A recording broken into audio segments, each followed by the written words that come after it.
அறநூல் பேராட்சி 1ஆம் வார்டு கவுன்சிலருங்க. 1ஆம் வார்டு அறநூல் பேராட்சி, 2ஆம் வார்டு, 9வது வார்டு, இந்த 3 வார்டும் முற்றிலுமாக சேதம் அடைஞ்சிருக்கு. இன்றைக்கி மத்திய குழு ஆய்வு பண்ணணும்னு சொன்னாங்க. ஒரு ரேஷன் கார்டுக்கும் மாநில அரசு அறிவித்த 2000 ரூபா உதவித்தொகை எங்களுக்கு நிவாரணத் தொகை போதிய அளவுக்கு பத்தலை. அவன் குடும்பத்திலிருந்து வாழ்வாதாரத்திலிருந்து உயிர் ஒன்றி தான் எங்கள் கையில் இருக்குது. மற்ற அத்தனை உடமையும் நாங்கள் இன்றைக்கி பாதிக்கப்பட்டிருக்கோம்.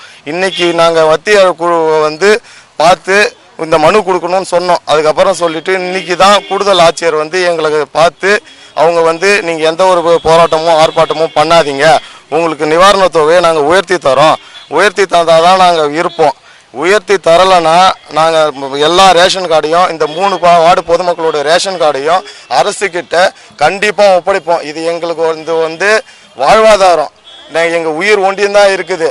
இதை அரசு அலட்சியப்படுத்துச்சுன்னா கண்டிப்பாக நாங்கள் ரோட்டில் மொத்தமாக உட்கார மாட்டோம். ஒரு வீட்டிலையும் அவன் முன்னாடி உட்காருவான். போலீஸ் இங்கே உட்காரவனை தூக்கிட்டு அடுத்த வீட்டுக்காரனை தூக்கணும் போது திரும்பி அவன் முன்னாடி உட்காருவான்.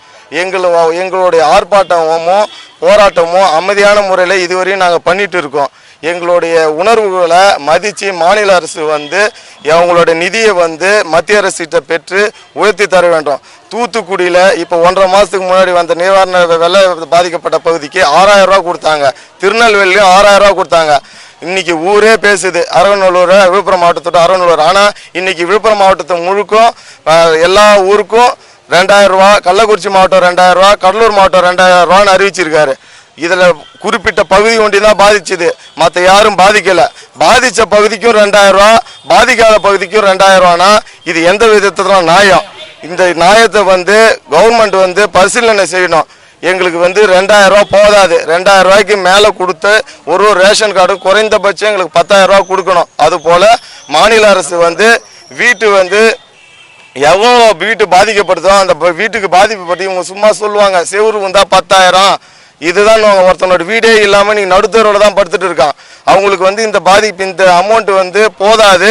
கண்டிப்பாக சொல்கிறேன், மாநில அரசு ஒருத்தன் கள்ளச்சாராயம் கொடுத்து சேர்த்தா 10 லட்சம் கொடுக்குறாங்க, 10 லட்சம் கொடுக்குறாங்க. அரசு முன்னறிவிப்பின்றி 2 லட்சம் கண்ணாடி தண்ணீரை தந்தாங்க. அதுக்கு முன்னாடி நாள் 10,000 கண்ணாடி தண்ணீர் தான் சொன்னாங்க. ஆனால் 2 லட்சம் கண்ணாடி தண்ணீர் எந்த ஒரு முன்னறிவிப்பு தாசில்தார் அறிவிக்கல, கலெக்டர் அறிவிக்கல, யாரும் பொதுமக்களுக்கு அறிவிக்கல.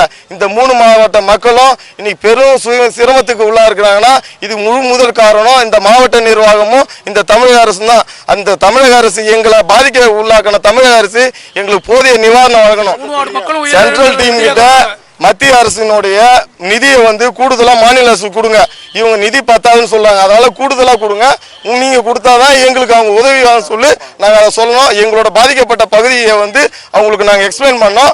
அவங்க கூடுதலாக சேர்த்து நாங்கள் போயிட்டு சொல்றோம், உங்களுக்கு நிதி ஒதுக்குறோம்னு சொல்லியிருக்காங்க. 9 சேர்ந்தங்க. அந்த மழை தண்ணியில் நைட்டு 2 குடும்பம் என் வீட்டுக்கு மேலே தான், என் வீட்டு மத்தியில் தான் இருந்துச்சு. வாழ்க்கையில் தண்ணீரை அப்படி என் சாவு அப்போ தான் பார்த்தேன்.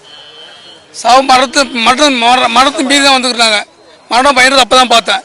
தயவு செஞ்சு சொல்கிறேன், மத்திய அரசாங்கமும் சரி தமிழ்நாடு அரசாங்கமும் சரி இதுக்கு நிதி கூடுதலாக ஒதுக்கி கொடுத்தா நல்லாயிருக்கும். நன்றி. என் பேர் ரமேஷ், 9வது வார்டு கவுன்சிலர் ரமேஷ்.